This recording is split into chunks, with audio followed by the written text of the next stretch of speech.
We've got some visitors. Come see. Hello. And this is why you need ponds on allotments, so you can have ducks.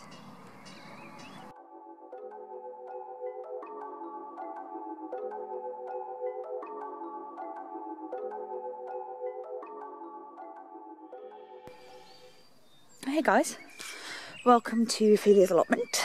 It's Sunday the 26th. No, how on earth can it be Sunday the 26th? It's Sunday and it's April and it's like the weekend after Easter, yeah? So that's what date it is. So this is new allotment part 2. So what we've done is we've got a rough plan for what we're going to do with it now. Our rotavator we got for Christmas. That's a bit of a runaway beast, so we've had a bit of fun with that today. There's no perennial weeds or anything in here, there's just a few annuals on the top, so we've just been experimenting with that. Me and Rue came up one day last week, and if you can see, we started building our fence, which will have everything weaved in and out of this, and that will go all around the herb bed. I think if this edge is really wobbly, I don't think it's been defined for a long time, so I think if I define this edge, I think eventually my goal might be to have that all the way around. I think it might be quite nice. This massive black thing we've been given, and this is going to be a pond.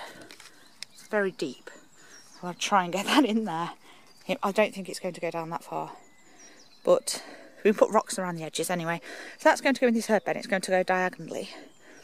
Hopefully that'll bring some nice wildlife in here too. I had to take out one of our rosemaries because it had, see if I've got a bit here to show you. Alright, one went completely like this, and this is another one. Do you see that? That's on my big healthy rosemary, and that's what it started to do. It started to do the same. This one was here, like my big healthy one's here. Then the other one is underneath where the pond is. Now, does anyone know what this is? Why rosemary goes like this? I've never had it before. I've got loads of rosemary plants. It's just not, it's not looking good at all. And I was thinking, could it be the lavender beetle? Because I know that that affects rosemary. But then, my poor rescued lavender bush here is showing no effect at all. So it can't be that. Or I assume it's not that. What's happened here? This bit's got broken off. So I've taken the really black one out and I've dumped it for burning, just to be safe. And I've got some more of my seeds to go in here, which are old school medicine herbs like valerian, mugwort, motherwort, skullcap and all of that. So we'll be having a medicinal herb bed as well as culinary uses with it. So we've got lots of branches chopped up here and we've got lots more to come. Today I brought over my poor sorry apple tree. Now I've had this tree for, I don't know, God, it must be nearly 10 years.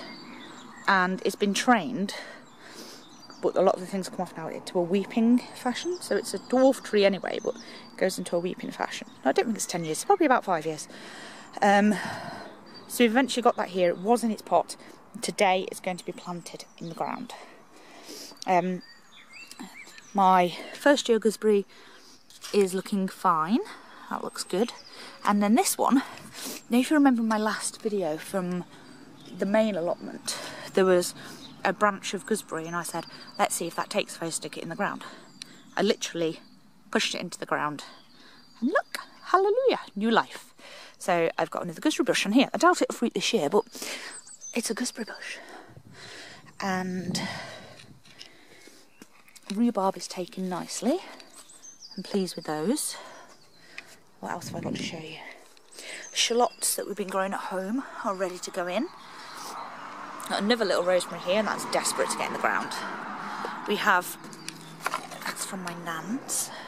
So that's going to go up here. We have wild garlic. I really, really want some wild garlic, but the problem with wild garlic is it spreads really bad. Quite invasively, actually. And what it does is these little bulbs, it spreads via those. So what I've decided to do is I'm going to dig a hole for this big pot. I'm going to sink that into the ground, fill this pot back in with the ground that I've dug out, and then plant them in there. And hopefully that will stop it spreading too far. So that's my plan. So I'm going to plant this apple tree now. And before I do, take off this top layer and get out all these little pieces of grass. So I'm not introducing anything extra into here. That's not so hard. So do that. And I'm going to put it in. And hopefully I'm not too late and it will flourish. Fingers crossed. So there you go. We've decided on a layout for the plot, and we are going to do it. With this one, we're going to do a lot of. We're going to try to do a lot of principles of permaculture, and also we are going to do some old school witchery kind of planting.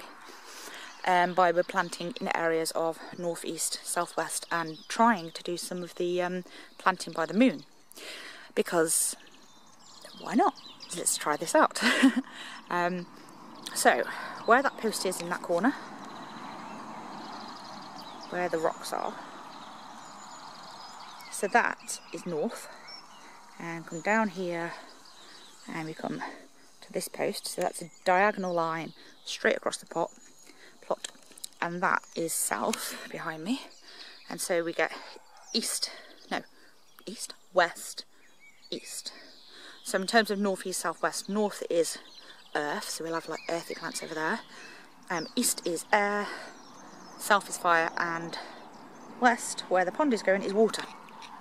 So we're going to do rather than have a standard design, we're having a path that goes diagonally across the plots, like this, with a circle in the middle, with something grown around the middle, and then there will be circular beds, well, circular rows that go round it, and then right down the edges we'll have big block plants for the taller plants like brassicas and things like that.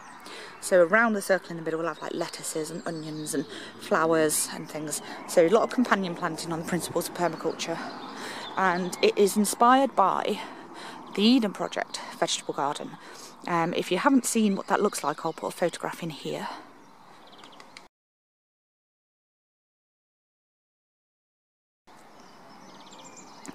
So as you can see, that's quite inspirational, I find. Whether we'll pull it off, I don't know. But permaculture is not something you do in one go, it's something that develops over time. So let's find out what you can do on a half plot from scratch. So wish us luck. So I'm going to go now because I need to get some work done, and the sky's going grey again, so hopefully I'm not going to get rained off. Okay, update. This pond box is 2 spades deep and about 5 centimetres. How far we go down before we hit solid clay and rubble? A spade and a bit. This is going to be hard work. But we've made some progress. As I said before, all the the fruit are in there. And the cross seems like, is it off centre? Yeah, we need to move the cross slightly more this way.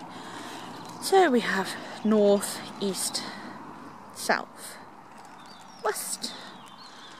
And then in the centre, where you can see the cross there, we will have a circle. So each one of these lines represents a path. So rather than having them in a typical like down the middle and across, we're having these. And then there'll be a circle in the centre so you can walk around with something in it. Something perennial or something evergreen, something structural and nice. And then if you look, say, there will be rows that come around and they'll go outwards. And the taller the plant, they'll be more towards the edge. Smaller ones like lettuce that you can bend down to pick and you'll need to pick often, have closer to the centre. And then near the back, where we have the bigger plants. We will also have a path coming through the back of each one. And then this bed here is going to be for things that need to be block planting, like sweet corn. So they're going here this year. They'll probably just be that end, and then next year they'll be this end, and then next year they'll go down probably where the potatoes are. The year after that, I don't know.